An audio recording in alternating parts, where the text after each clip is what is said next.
Hello friends, today's topic is Bernoulli's theorem. When the principle of the law of energy is applied to the flow of the fluid, the resulting equation is the Bernoulli theorem. मतलब अपन इसमें study करते हैं flow of fluid की जो energy लगता है। जैसे कोई फ्लूइड बह रहा है तो उसमें जो एनर्जी लगता है उसको ज्ञात करने के लिए बर्नौली थ्योरम लिखा गया था। Consider a pump working and under isothermal condition between point A and B. Bernoulli theorem statement in a steady the total energy per unit mass consists of pressure, kinetic and potential energies are constant. Zigzag motion kinetic energy is equal u square upon 2g। इसमें g जो है वो gravity है। Pressure energy is equal P S upon P A G. P S pressure है, pressure at a point A है, G है acceleration due to gravity, P A है density of the liquid. तो जैसे कि ये फ्रिक्शन एनर्जी के through ऊपर चढ़ रहा है फ्लूइड्स और यहाँ पंप लगा हुआ है, फिर आउटलेट इधर है। At a point, 1 kg of liquid is assumed to be entering at point A. Potential energy of a body is defined as the energy possessed by the body by the virtue of its position. Potential energy is equal XA। XA से denote करते हैं। Kinetic energy of the above is defined as the energy possessed by the body by virtue of its position. Kinetic energy is equal UA। तो kinetic energy का main जो formula है K is equal 1/2 mv²। m को mass बोलते हैं, v को velocity. Kinetic energy is a positive. This equation is called as Bernoulli equation.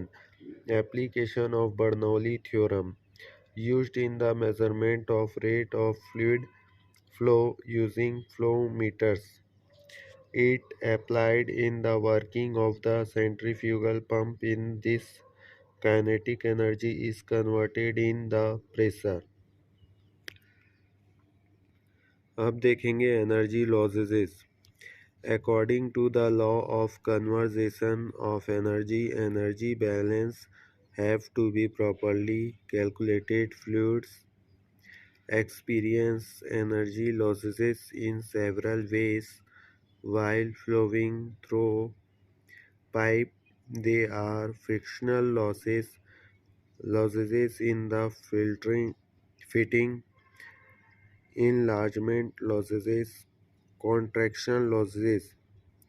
Manometers are the device used for measuring the pressure difference, and pressure measurement is the measurement of an applied force by a fluid on a surface। तो manometer का use हम इसलिए करते हैं जिससे कि pressure की measurement ज्ञात हो सके और प्रेशर का जो डिफरेंस है वो पता चल सके, इसलिए हम मैनोमीटर का यूज़ करते हैं। Different type of manometer are they are three types.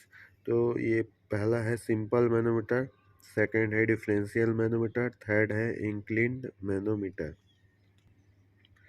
तो अपन फर्स्ट पॉइंट देखेंगे simple manometer. This manometer is the most commonly used one on pressure measurement. It consists of a glass U-shaped tube filled with a liquid A of density Pa kg upon meter cube, and above A the arm are filled with liquid B of density rho B.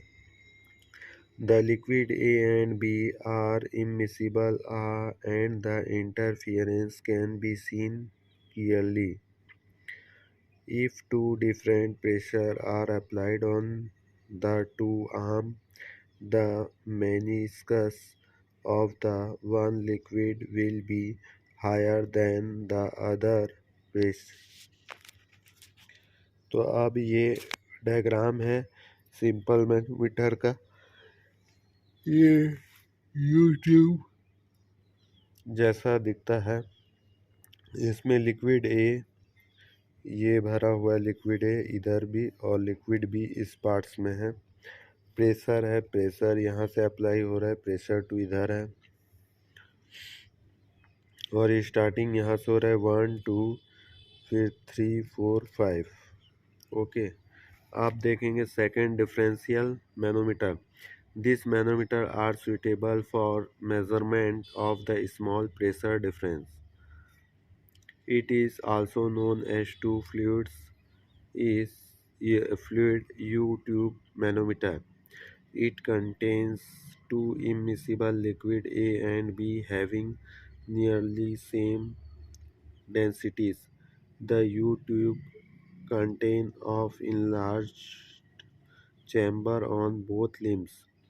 Using the principle of simple manometer, the pressure difference can be written as triangle P is equal P1 minus P2 is equal R rho C minus rho A bracket 1 G। तो ये है differential manometer. इसमें liquid A यहाँ है, liquid सी यहाँ है, और liquid B जो है ये इस साइड में फिलअप है, फ्लूइड बी जो है। तो ये है डिफरेंशियल मैनोमीटर का। ये भी यूट्यूब शेप में है, लेकिन इसमें बीच में डब्बा जैसे रहेगा। और प्रेशर 1 P1 यहाँ है, प्रेशर 2 यहाँ है, ठीक है। और A B C D हो गया है ना, ठीक है।